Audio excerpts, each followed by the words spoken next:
Bismillahirrahmanirrahim. Assalamualaikum warahmatullahi wabarakatuh. Sebelumnya, perkenalkan, saya Jojo Aldian Prabi dengan NPM 2302101800023 sebagai moderator beserta kelompok 1A, yaitu Isna Restari dengan NPM 01, Debbie Aurelia dengan NPM 06, Fitri Nurpujiana dengan NPM 11, Rin Khairul Nisa, NPM 16, Rinwati Fajrin, NPM 22, Rifania Sakina Ramadanti, NPM 27, Maladewi Sopa, NPM 34, Anissa Zahra, NPM 39, Resendria Noval, NPM 44, dan juga Justin Putri Pertama dengan NPM 49, akan mempresentasikan sebuah topik mengenai ocean acidification. Kepada rekan-rekan, silahkan.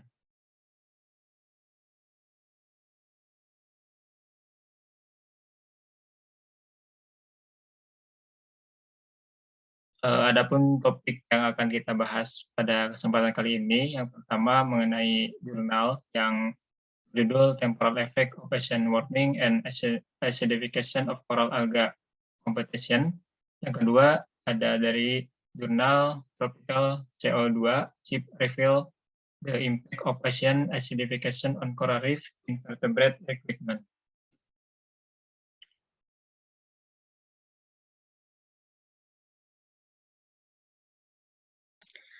Baik, di sini ada problem dari jurnal yang pertama. Yang pertama itu ada tentang pengasaman laut dapat meningkatkan daya saing mekanisme yang terkait dengan metabolit sekunder dari makroalga, meningkatkan mortalitas karang, dan mengurangi keberlangsungan hidup dan pemukiman atau hunian dari si larva karang. Nah, kan di sini ada mortalitas ya. Mortalitas itu berarti tingkat tinggi rendahnya kematian pada suatu karang atau ukuran kematian rata-ratanya. Terus juga yang kedua ada perubahan dinamika persaingan antara karang dan makroalga diperkirakan akan memperburuk perubahan ekosistem seiring dengan meningkatnya pemanasan dan pengasaman laut.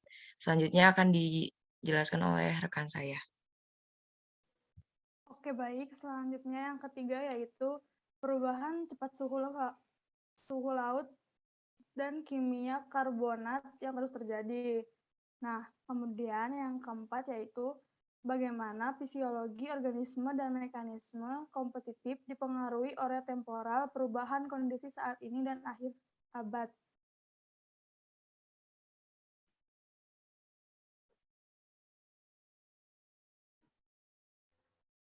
Selanjutnya ada dampak yang terjadi, yaitu yang pertama decline species diversity atau menurunnya keanekaragaman pada spesies.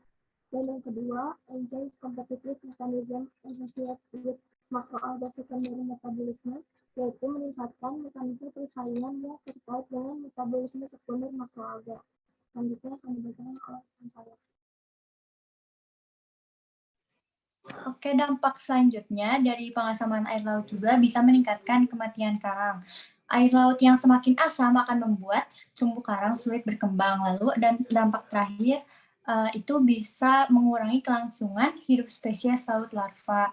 Nah, rapuhnya terumbu karang karena pengasaman air laut juga menyebabkan makhluk hidup seperti larva tidak bisa berlindung lagi di balik terumbu karang. Boleh di next. Selanjutnya akan dijelaskan oleh rekan saya.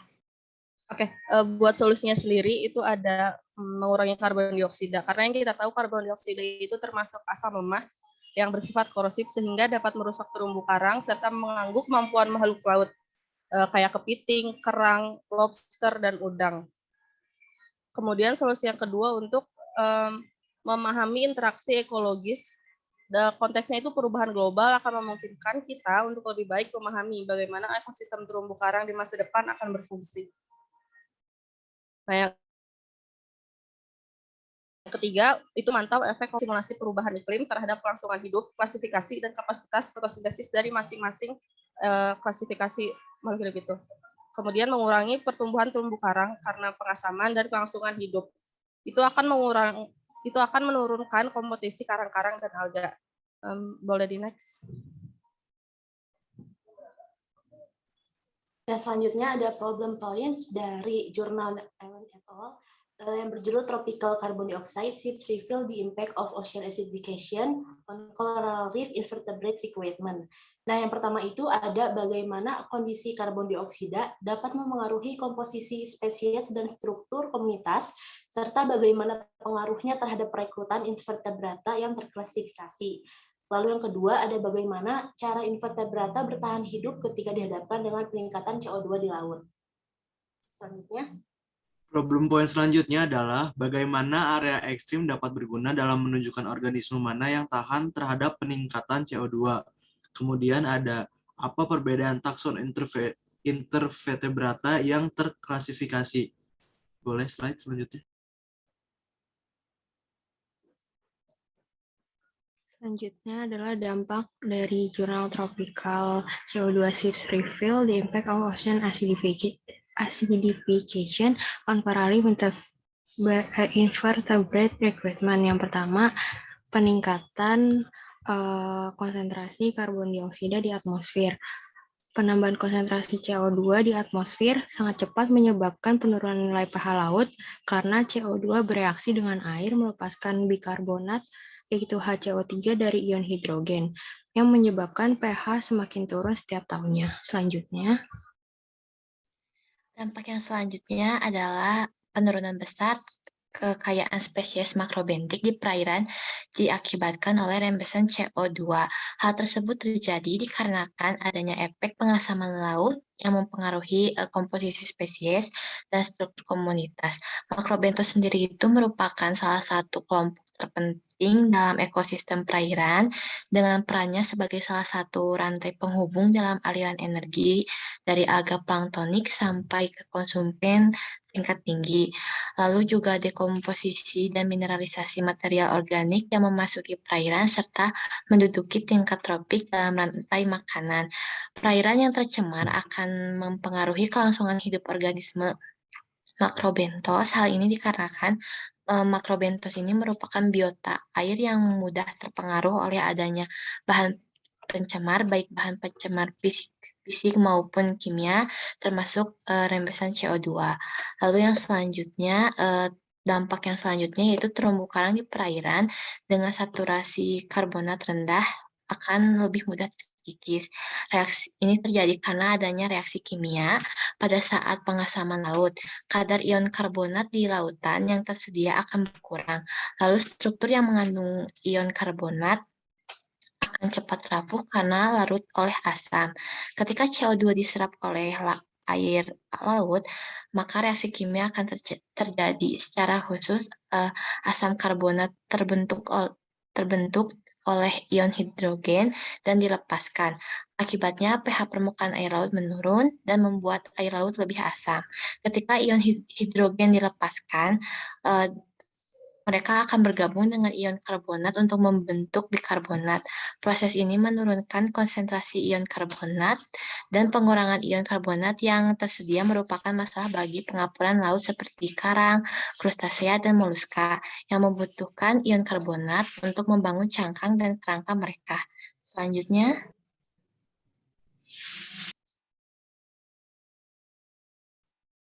Oke, baik. Selanjutnya setelah kita mengetahui permasalahan serta dampaknya, di sini aku mau ngebahas tentang solusi. Jadi solusi yang ada di antaranya yaitu kita memanfaatkan energi terbarukan.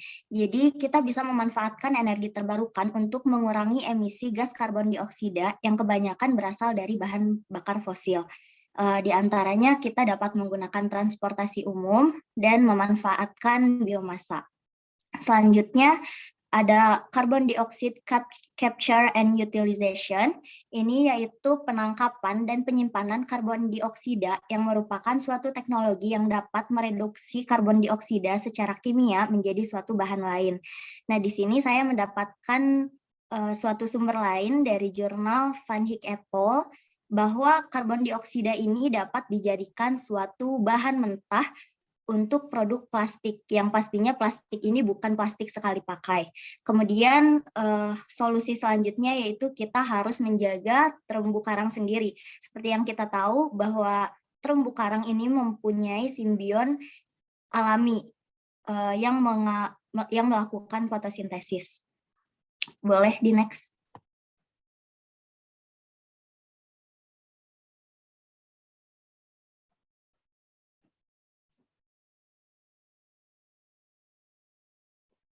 Baik, dari